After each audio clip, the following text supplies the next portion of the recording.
चुनाव आयोग के जम्मू कश्मीर में रहने वाले दूसरे राज्यों के लोगों को वोट देने के फैसले पर घमासान छिड़ गया है। पीडीपी की मुखिया महबूबा मुफ्ती ने आरोप लगाया कि बीजेपी चुनाव जीतने के लिए बाहरी वोटर्स को आयात कर रही है। बीजेपी के 25 लाख जो नॉन लोकल्स हैं वोटर्स, उनको यहाँ इंक्लूड किया जाएगा। And I think this is the last nail in the coffin of electoral democracy here. चुनाव आयोग के फैसले पर नेशनल कॉन्फ्रेंस अध्यक्ष फारूक अब्दुल्ला ने सोमवार को बीजेपी विरोधी सभी दलों की बैठक बुलाई है।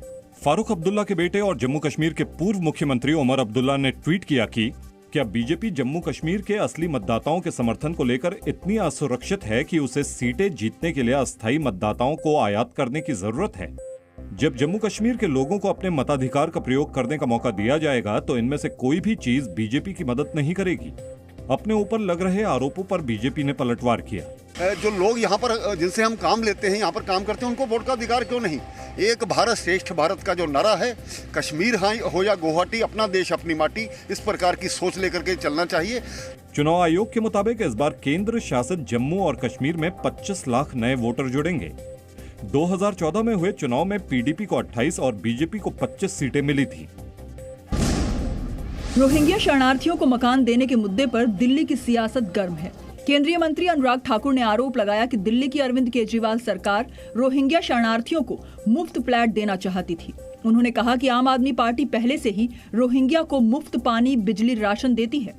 दिल्ली की ही सरकार के अधिकारी चिट्ठी लिखी कि EWS फ्लैट जो है बकरवाला में, वो सब देने का काम किसको किया जाए? बांग्लादेशी घुसपैठियों को, रोहिंग्या घुसपैठियों को देने का काम किया जाए। दिल्ली सरकार ने रोहिंग्या को फ्लैट देने की किसी भी योजना से इनकार किया। डिप्टी सीएम मनीष सिसोदिया ने कहा कि केंद्र सरकार ये साफ करे कि दिल्ली में रोहिंग्या को फ्लैट देने का फैसला किसके निर्देश पर किया गया।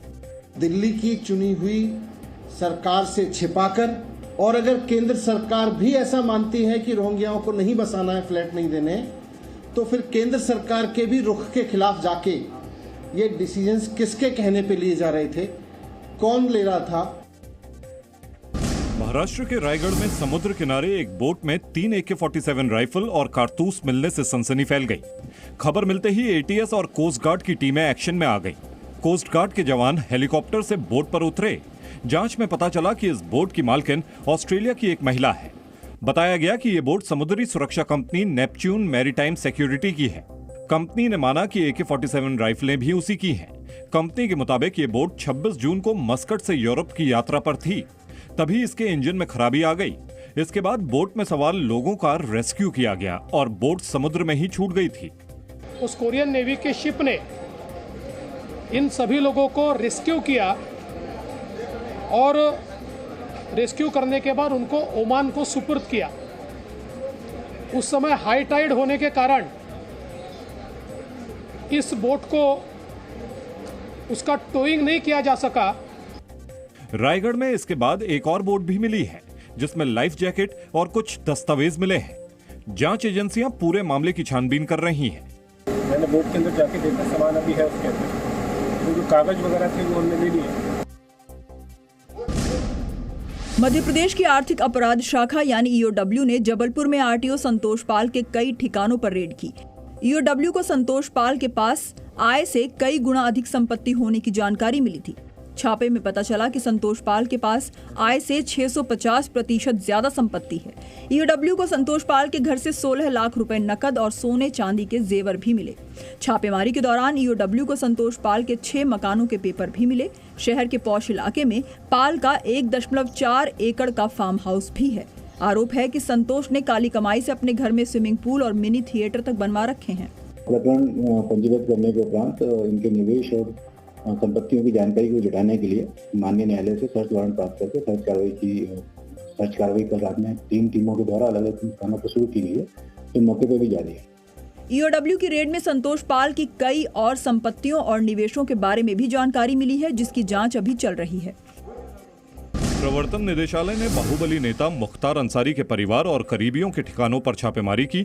ईडी ने मुख्तार अंसारी पर मनी लॉन्ड्रिंग केस में 4 शहरों में ये कार्रवाई की। ईडी ने दिल्ली, लखनऊ, गाजीपुर और मऊ में छापा मारा। मुख्तार अंसारी के रिश्तेदारों के घरों पर भी रेड की गई। उनके भाई और बीएसपी सांसद अफजाल अंसारी के दिल्ली आवास पर भी रेड हुई। अफजाल के गाजीपुर वाले मकान पर भी ईडी ने छापा मारा। सुहेल देव भारतीय समाजवादी पार्टी के अध्यक्ष ओम प्रकाश राजभर ने ईडी की कार्रवाई पर सवाल उठाते हुए केंद्र सरकार पर निशाना साधा है। आप अगर आय से अधिक संपत्ति का मामला कर रहे हो तो सत्ता पक्ष के लोगों के पास आय से अधिक संपत्ति नहीं है। मंत्रियों के यहाँ खंगालो, देखो सत्ता पक्ष के ये वहां क्यों नहीं जाते हैं। कांग्रेस ने महंगाई के खिलाफ पूरे देश में बड़े पैमाने पर आंदोलन चलाने का ऐलान किया है। कांग्रेस के तमाम वरिष्ठ नेताओं और कांग्रेस शासित राज्यों के मुख्यमंत्रियों की दिल्ली में बैठक हुई, जिसमें यह फैसला लिया गया कि पार्टी पूरे देश में 22 अगस्त से महंगाई के खिलाफ हल्ला बोल शुरू करेगी। 22 अगस्त को राज्य, 25 अगस्त को जिला और 27 अगस्त को ब्लॉक स्तर पर प्रदर्शन किए जाएंगे। इसके बाद 4 सितंबर को दिल्ली के रामलीला मैदान में रैली है। इस रैली में देश भर के कांग्रेस कार्यकर्ता शामिल होंगे। जो जनता चाहती थी, जो लोग चाहते हैं कि सरकार कदम ले, वो मोदी सरकार ने नहीं लिया है। लोगों की परेशानी बढ़ी है और इसीलिए हम एक विपक्ष पार्टी होने के नाते, एक रचनात्मक विपक्ष पार्टी होने के नाते हमने ये रैली का आयोजन किया है। कांग्रेस के मुताबिक महंगाई पर रैली के बाद 7 सितंबर को कन्याकुमारी से भारत जोड़ो यात्रा की शुरुआत होगी।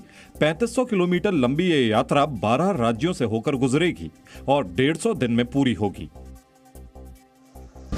बिहार में नीतीश कुमार के बीजेपी का साथ छोड़ने पर जारी सियासत थमने का नाम नहीं ले रही है। जेडीयू से निकाले जा चुके पूर्व केंद्रीय मंत्री आरसीपी सिंह ने नीतीश कुमार को पलटू राम बताते हुए उन पर निशाना साधा। कितना बार मारिएगा? 4 बार तो हो चुका जी, 94, 2013, 17, 22। जदयू का विलय हो सकता है।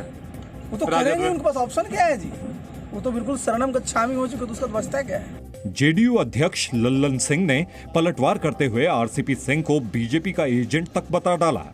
वो भारतीय जनता पार्टी के एजेंट के रूप में पार्टी के राष्ट्रीय अध्यक्ष रहते हुए पार्टी में काम कर रहे थे और नीतीश कुमार जी को कमजोर कर रहे थे। वहीं नीतीश कुमार से जब आरसीपी सिंह के बारे में सवाल पूछा गया तो वो पल्ला झाड़ते हुए आगे बढ़ गए। सर, आरसीपी सिंह ने कहा है कि जदयू का विलय जो है जदयू हो जाएगा। बिहार में जंगल राज की वापसी के बीजेपी के आरोपों के बीच पटना में एक और वारदात हुई है। पटना में एक सिरफिरे आशिक ने एक छात्रा को गोली मार दी। दिन दहाड़े हत्या की कोशिश की यह वारदात एक सीसीटीवी कैमरे में रिकॉर्ड हो गई। लड़की के घर वालों ने बताया कि वो सुबह कोचिंग के लिए घर से निकली थी, लेकिन रास्ते में घात लगाकर बैठे आरोपी ने उसे गोली मार दी।